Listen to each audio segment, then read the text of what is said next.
Ką turi turėti gyvūnas, kad galėtų važiuoti Europos Sąjungą? Turi būti tas mėlynas pasas, mes jį vadinam, naminių gyvūnėlių pasas. Ir gyvūnas turi būti paskiepytas. Skiepas turi būti galiojantis nuo pasiutligės, nuo kitų susirgymų. Tai yra, kas yra galiojantis skiepas, tai yra skiepas, po kurio praėjo 21 diena.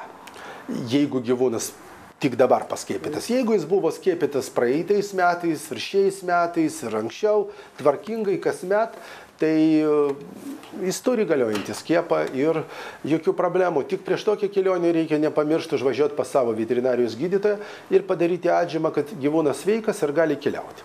Taip galima keliauti beveik visas ES šalis.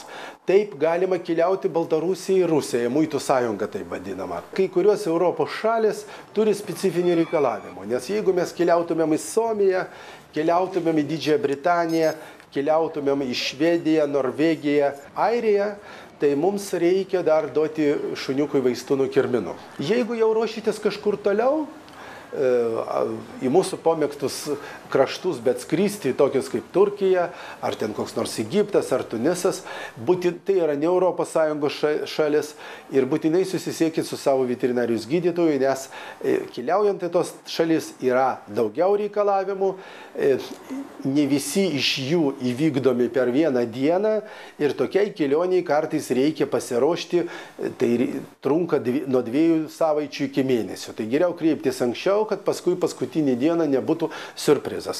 Dažnai prieš tokią kelionę, skrendant, reikia pagalvoti, ar neverta palikti šuniuko kažkam iš savo artimųjų ir kad jis išvengtų to papildomo streso dėl kelionės, galbūt jūs išvengtumėt papildomų rūpesčių, ypatingai jeigu keliaujat lėktuvu.